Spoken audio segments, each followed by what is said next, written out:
के सामने पेश करें।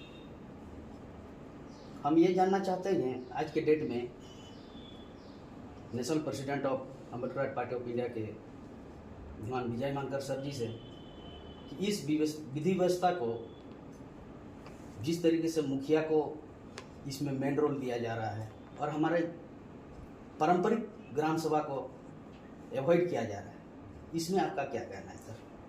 मेरा इसमें स्पष्ट मत है। देखिए, जो शेड्यूल्ड एरिया है ये आदिवासी है, तो आदिवासी बना ही क्यों है? ये एंसेस्ट्रल डोमेन है आदिवासियों का। 50,000 सालों से लगभग आदिवासी उस भूमि पर एक अपनी प्रकृति की संस्कृति के साथ रह रहे हैं और इसीलिए ब्रिटिश गवर्नमेंट ने 1874 में शेड्यूल्ड डिस्ट्रिक्ट्स एक्ट बनाया। बाद में गवर्नमेंट ऑफ इंडिया एक्ट 1935 में शेड्यूल्ड एरियाज़ की कंसेप्ट आई और बाद में जो जयपाल सिंह मुंडा और ठक्कर बाबा की जो कमेटी थी उसकी वजह से 5th शेड्यूल बना, बरडोली जी की वजह से 6th शेड्यूल बना, जो कमेटीज़ थी। अभी जो पेशा जो लॉ है जो यूनाइटेड नेशंस के डिक्लेरेशन के बाद बना है, इंडियन पार्लियामेंट ने बनाया, पेशा लॉ ये कहता है कि ये अधिकार ग्राम सभा का होना चाहिए। तो ग्राम सभा का मतलब है पारंपरिक ग्राम सभा आदिवासियों की। तो ज़मीन देना है या नहीं देना है, जो छोटे माइनर मिनरल्स है, रेती वगैरह, उस पर अधिकार है, या जो बैम्बू है, लैक है, गम है, तेंदुपत्ता है, जो वन संपदा है माइनर वाली, उसका जो अधिकार है, या जो कस्टम ट्रेडिशन को डिसाइड करने के अधिकार है, ये आदिवासियों की पारंपरिक ग्राम सभा को होने चाहिए।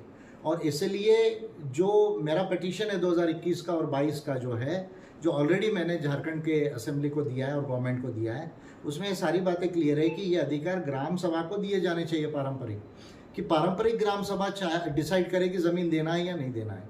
उनको जो वन संपदा है माइनर, वो कैसे उसका किसको बेचना है, कैसा उसका एलोकेशन करना है।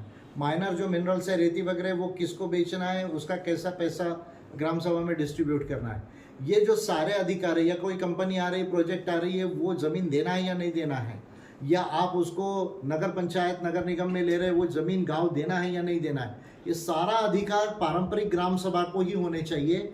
मुखिया जो JPRA के अंदर में चुन के आ रहा है उनको नहीं होना चाहिए। सारे जो ग्राम सभा है उनको नोटिस देकर, उनको उस विषय पर मत लेकर, उनका वोटिंग लेकर ही उसका निर्णय का पावर क्लियरली पेशा रूल्स में डिफाइन होना चाहिए और अकॉर्डिंगली JPRA एक्ट को भी अमेंड किया जाना चाहिए। और ये काम झारखंड की असेंबली कर सकती है, ये मेरा स्पष्ट मत है। और API के ऑफिस बेरर से मैं कहूँगा कि CM से मिले, ट्राइबल मिनिस्टर से लेके पंचायती राज के मिनिस्टर से मिले, गवर्नर से मिले, ये बात उनको समझाएं और लॉ एंड ऑर्डर को मेंटेन करते हुए बगैर लॉ को तोड़े एक डेमोक्रेटिक वे में डेमोन्स्ट्रेशन करे पूरे झारखंड के अंदर में।